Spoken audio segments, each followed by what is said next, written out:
નમસ્કાર દર્શક મિત્રો, સ્વાગત છે તમારું મોરબી મિરરમાં। આજે એક ઓડિયો ક્લિપ વાયરલ થઈ રહી છે। ટંકારાના ધારાસભ્ય દુર્લભજીભાઈ દેથરિયા એક જે રજૂઆત કરનાર મહિલા છે તેની સાથે વાતચીત કરી રહ્યા છે, પરંતુ આ વાતચીતમાં તેઓ ધમકાવી પણ રહ્યા છે જે મહિલા છે। પણ જે આ ઓડિયો વાયરલ થઈ રહ્યું છે તેનું કનેક્શન છે 17 નવેમ્બરના એક વિડીયો સાથે। વાવડી ગામ નજીક જે ભક્તિનગર સોસાયટી આવેલી છે ત્યાંના રહીશો છેલ્લા ઘણા સમયથી રોડ બનાવવા માટે રજૂઆત કરતા હતા અને રજૂઆત કરતા કરતા તે જિલ્લા પંચાયતના ચેરમેન જયંતિભાઈ પડસુંબિયા પાસે પહોંચ્યા। જયંતિભાઈ પડસુંબિયા ત્યાં આવ્યા અને જયંતિભાઈ પડસુંબિયાનો પિતો ગયો અને જે રજૂઆત કરનાર લોકો છે, મહિલાઓ છે, તેને ધમકી આપી ગયું કે મત આપો તો જ તમે કામ માંગવા આવી શકો ને તો જ તમને કામ માંગવાનો અધિકાર છે, જેને લઈને આ વિડીયો પણ ખૂબ વાયરલ થઈ રહ્યો હતો। અને ત્યારબાદ જે જયંતિભાઈ પડસુંબિયા છે તેમના જે આ નિવેદન છે તેને ઠેર ઠેર વખોડવામાં આવ્યું હતું, કેમ કે દરેક લોકો સરકાર માટે કે સત્તા પક્ષ માટે એક સમાન હોય છે। બધા લોકો ટેક્સ ભરે છે, વેરો ભરે છે, દરેકને સુવિધાઓ મેળવવાનો અધિકાર છે। સૌ પ્રથમ આપણે જે આ વાયરલ વિડીયો છે જયંતિભાઈ પડસુંબિયા જિલ્લા પંચાયતના ચેરમેન છે તેમનો આ વિડીયો જોઈ લઈએ। ત્યારબાદ આપણે જે ઓડિયો ક્લિપ છે તેના વિશે વાત કરીશું। સૌ પ્રથમ આપ આ જે વિડીયો છે તે જોઈ શકો છો। કઈ વાંધો નહીં, આ વખતે ચૂંટણી આપણે કોઈને મત દેવાનો થતો નથી। જ્યાં લગી પણ જો એવું ધમકી નહીં, જ્યાં લગી લોન નહીં થાય ત્યાં લગી નહીં। આની પહેલા ચૂંટણી આવી હતી ત્યારે અમને કઈ ગયા હતા, જેમ તમને કીધું હતું ને। તમે અમને નો આપો તો માગીએ તો અમારી આગળ પણ આની પહેલા જેમ કીધું હતું તમે અમને નો અમારે હાંભળ મારી તમે મને કઈ આપ્યું હોય બેન તો તમે મારી પાસે બીજી વસ્તુ માંગી તમારી વાત સાચી। અમે ગઈ વર્ષે ચૂંટણી ગઈ ને ત્યારે અમે કીધેલું જ હતું, કીધું અમને ચૂંટણી નથી કીધું, અમને અમે જેટલી સોસાયટીમાં જઈએ ને એ બધે કરી દીધું। અમે બી મહિલા નથી બોલી એટલે કઈ વાંધો નહીં, તમે કીધું ને તો કઈ વાંધો નહીં, આપણે 6 મહિના રાહ જોઈ જશું। આપણે રાહ જોવાનું કીધું 10 મહિના। હવે તમે આ ઓડિયો ક્લિપ પણ સાંભળો કે જે ધારાસભ્ય દુર્લભજીભાઈ દેથરિયા અને જે વાવડી ગામ નજીક જે ભક્તિનગર સોસાયટીની એક સ્થાનિક મહિલા છે જેને પોતાના રોડ બાબતે રજૂઆત માટે ફોન કર્યો છે, તે બંને વચ્ચે કઈ પ્રકારની વાતચીત થઈ છે ને આ વાયરલ રેકોર્ડિંગ આપ સાંભળો। હાજી, એ દુર્લભજીભાઈ બોલો? હા બોલું છું। એ આપણે નાની વાવડી થી રોડ ના પ્રશ્ન માટે અમે આવ્યા હતા એક દિવસ, બરોબર 10 દિવસ પહેલા। બરોબર। તો હવે એનું કઈ રિપ્લાય આવ્યો નથી, તો શું થયું છે? તમે હાજર નહોતા એવું કીધું તો અમે કાર્યાલય આવ્યા તેથી। એની જે તમારા રસ્તા માટેની ધીરે ધીરે એક એક ગ્રાન્ટ નાખવાની જયંતિભાઈને કહી દીધું છે। હા, એમાં થોડુંક અત્યારે તમે કહેશો કે મને આ 10 લાખની નાખી દો ને 15 લાખની નાખી દો ને રસ્તો પૂરો કરી દો, હા, એવું શક્ય નથી, કારણ કે પંચાયત કામ કરવા તૈયાર છે। હકીકત આપણો સર્વે નંબર આવે છે નગરપાલિકામાં, હા, છતાંય આમને તમારી સુવિધા મળે એમાં અમે કોઈ ના ન હોય। બરોબર, તમે તે સહકાર આપજો। મેં જયંતિભાઈને કહી દીધું છે ગ્રાન્ટ અત્યારે નાખશે, એક ચાલુ કરાવશે, અને તમે બધા ભેગા થઈને નક્કી કરો ક્યાંથી ચાલુ કરવું એમ। પછી તમે કહેશો અહીંયા ચાલુ કરવું તો અહીં ન કરવા દીધું, અહીં ન કર્યું, પછી અંદરો અંદર તમારી અહીંયા તાણખેત જાજી છે, એ બધા મારી પાસે રિપોર્ટ આવ્યા છે। પણ હવે એ લોકો તો અમને કઈ આવ્યા નથી, કઈ કીધું નથી રોડ તમારે કરવો કે હા ના કેવી રીતે આવી એ રીતે છે એવું બધું કઈ કહી કીધું દીધું છે, થશે, ધીમે ધીમે કરી લેશું। ચોમાસા પહેલા તમારો એક ટુકડો કરાવી લેશું હો। નથી।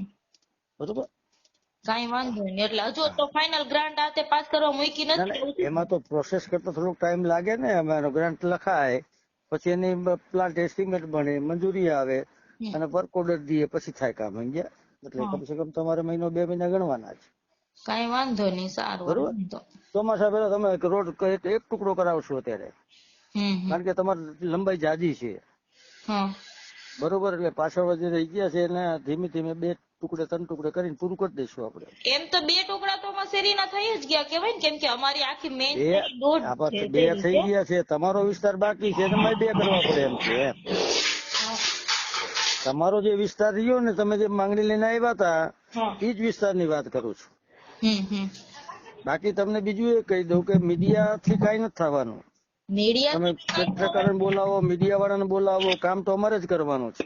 વાત સાચી, કામ કરવા હમણાં તમારી જે ઓલી જે જયંતિભાઈ ની કેસેટ તમે બહાર પાડી, હા, આ વ્યાજબી વસ્તુ નથી થતી, છતાં અમે અમારી પોઝિટિવ છે બધી, સમજ્યા? પણ એમ નહીં, જ્યારે ઈ મળ્યા હતા અમે 8 મહિના પહેલા તમે આ પ્રશ્ન લઈને આવ્યા હતા ત્યારે આવું કેટલા ટાઈમ થી કે છે? હવે એવું નથી અમને 8 મહિના પહેલા એવું પણ કીધેલું વિષય છે. તમે કીધું ને, તમે વિસ્તાર છે તમારો નગરપાલિકામાં, તમે મતદાન કરો છો એનો અર્થથી નથી કે તમને અહીંયાથી, કારણ કે જ્યાં રેવન્યુ વિસ્તારો હોય ત્યાં પૈસા રેવન્યુ જે વિસ્તારમાં હોય એ પૈસા વાપરી શકે, સમજ્યા? પણ વાત સાચી, તો જયંતિ બાપા એમ કહી દે કે અમારામાં આવતું નથી, તમે નગરપાલિકા જો તો અમે ક્યાં વહી જાય, અમારે તો એને કઈ લેવા દેવા નથી.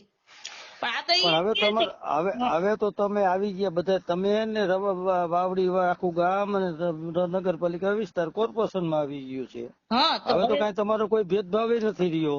હમ. હવે શું કામ આવે છે? હવે તો આ એક તમારો જેટલો લાભ લેવાય તો લઈ લ્યો ને, કે રખડવા કરતા, એમ કહું. પણ ઈ તો અમે ના સમજી ગયા? કરતા, કઈ રિપોર્ટ આવે ઉપરથી કે આ રોડ આટલો બનવાનો છે, મંજૂર થયો આ તે, તો ખબર પડે ને. હવે એમનામ તમને ક્યાંથી ખબર પડે કે આ પાયડી છે કે ના? 15 દિવસ તો થઈ ગયા. હા, બરોબર છે. હમ. તમે હવે એક વસ્તુ છે કે રોડ તમારે કરવાનો છે ને બધાએ, હા, કરવાનું જ તો છે, ધીરજ રાખીને રાખજો, મીડિયમ કે જાતા નહીં, બરોબર? હું જયંતિભાઈ કહું હો. કઈ વાંધો નહીં. આ જે વિડીયો છે તે ખૂબ વાયરલ થયો અને ખૂબ આ નિવેદનને વખોડવામાં આવ્યું. હવે આ નિવેદનને લઈને જે આ જ વિસ્તાર છે, ભક્તિનગર સોસાયટી વાવડી ગ્રામ પંચાયત વિસ્તારમાં આવેલું છે, વાવડી ગામ નજીક આવેલું છે, તેના રહીશો તે દિવસથી એટલે 17 નવેમ્બરથી હજુ સુધી જયંતિભાઈ પડસુંબિયાએ તેમને કશો જવાબ આપ્યો નથી. ક્યારે રોડ બનશે, કઈ પ્રકારે બનશે, કઈ પ્રકારે વ્યવસ્થા કરવામાં આવશે, કોઈ પણ જાતનો જવાબ આ સ્થાનિકોને જયંતિભાઈ પડસુંબિયાએ હજુ સુધી આપ્યો નથી. એટલે જે મહિલા છે, ત્યાંના સ્થાનિક છે, તેના દ્વારા જે ટંકારાના ધારાસભ્ય છે દુર્લભજીભાઈ દેથરિયા, તેને ફોન કરવામાં આવ્યો અને જણાવવામાં આવ્યું કે જયંતિભાઈ પડસુંબિયા જ્યારે અહીંથી ગયા ત્યારબાદ તેઓનો કોઈ જવાબ આવ્યો નથી. તો હવે અમારા રોડ બાબતે કઈ પ્રકારની વ્યવસ્થા કરવામાં આવી છે, શું વિચારણા કરવામાં આવી છે કે ક્યારે રોડ બનશે? ત્યારે દુર્લભજીભાઈ દેથરિયાએ શરૂઆતમાં તો જે આ રોડ છે તે અલગ અલગ કટકે બનાવવામાં આવશે, સાથે જ જે જિલ્લા પંચાયત જાણે ઉપકાર કરી રહી હોય લોકો ઉપર, એ રીતે વાત કરવામાં આવે ને કહે છે કે આ તો નગરપાલિકાનો વિસ્તાર છે, છતાં પણ જિલ્લા પંચાયત કામ કરી દે, તમારે તો આભાર માનવો જોઈએ. ઉપકાર જે દર્શાવી રહ્યા છે ધારાસભ્ય દુર્લભજીભાઈ.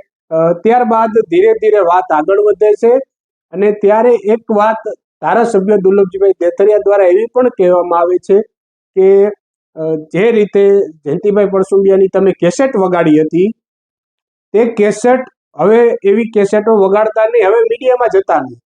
જો તમે મીડિયામાં જશો તો તમારો રોડ નહીં થાય, મીડિયાથી કંઈ થાય નહીં. ત્યારે ધારાસભ્ય દુર્લભજીભાઈ દેથરિયાને હું પૂછવા માંગુ છું કે ધારાસભ્ય દુર્લભજીભાઈ, જો મીડિયાથી કશું થતું જ નથી તો તમે શા માટે લોકોને ધમકાવી રહ્યા છો કે મીડિયામાં ન જતા? આ પ્રશ્નનો જવાબ પણ તમે આપજો. સાથે તમે જે રજૂઆત કરનાર મહિલા છે તેને પણ એક રીતે ધમકાવી રહ્યા છો કે મીડિયામાં જતા નહીં, તો લોકો જાય ક્યાં? આપના આગેવાનો હોય છે, જિલ્લા પંચાયતના ચેરમેન છે, તેની પાસે જ્યારે આ લોકો રજૂઆત કરવા માટે ગયા કે જિલ્લા પંચાયતના ચેરમેન ત્યાં ગયા, ત્યારે જિલ્લા પંચાયતના ચેરમેન તેને એમ કહી રહ્યા છે કે જો મત આપો તો જ કામ માંગવાનો અધિકાર છે, તો આ લોકો જાય ક્યાં? ધારાસભ્ય દુર્લભજીભાઈ દેથરિયાને મારો એક પ્રશ્ન છે, આપ એનો જવાબ પણ આપજો વિડીયોમાં. અને જ્યારે આ વિડીયો જે આ ઓડિયો છે ધારાસભ્ય દુર્લભજીભાઈનો તે વાયરલ થયો, ત્યારબાદ દુર્લભજીભાઈનો સંપર્ક કરવામાં આવ્યો, ત્યારે તેઓ એવું પણ જણાવ્યું કે જીભ લપસી ગઈ છે, હું તો સોશિયલ મીડિયાની વાત કરતો હતો. પણ ખરેખર જે આ વિડીયો છે તે દરેક મીડિયામાં પ્રસિદ્ધ થયો હતો અને આ જે ઓડિયો છે તેમાં તેઓ એવું પણ બોલી રહ્યા છે કે છાપાવાળા કે મીડિયાવાળા ન બોલાવતા. તો સોશિયલ મીડિયાનો પ્રશ્ન આમાં ક્યાંથી આવે છે? એટલે એક પ્રકારે ઢાક પીછોડો કરવાનો પ્રયત્ન કરવામાં આવી રહ્યો છે. પરંતુ જે આ મતદારો છે, જે લોકો છે, જે ટેક્સ ભરે છે, ત્યારે આ પ્રકારે રોડની સુવિધા મેળવવા માટે જે જિલ્લા પંચાયતના ચેરમેન છે તે ત્યાં જઈને એવું કહે છે કે તમને મત આપો તો જ કામ માંગવાનો અધિકાર છે, ધુતકારે છે લોકોને. અને ત્યારે ફરી એકવાર ધારાસભ્ય છે દુર્લભજીભાઈ દેથરિયા તે એવું કહી રહ્યા છે કે મીડિયામાં જશો તો રોડ નહીં બને, મીડિયાથી કશું થાય નહીં. તો હવે પછી લોકોને પોતાની રજૂઆત માટે, પોતાના પ્રશ્નો માટે કે પોતાને પ્રાથમિક સુવિધાઓ મેળવવા માટે કેની પાસે જવું તે પણ ધારાસભ્ય દુર્લભજીભાઈ દેથરિયા જણાવે લોકોને, એવું મોરબી મિરર આપને જણાવી રહ્યું છે. અને જે પ્રકારે આ લોકોને ધમકી આપવામાં આવી રહી છે તે પણ એક નિંદનીય બાબત છે. અને આ રેકોર્ડિંગ વાયરલ થતાની સાથે જ ઠેર ઠેર જે આ વાયરલ જે રેકોર્ડિંગ છે તેમાં ધારાસભ્ય બોલી રહ્યા છે તે નિવેદનને વખોડવામાં આવી રહ્યું છે, ઠેર ઠેર નિંદા થઈ રહી છે. આપ સૌનો આભાર.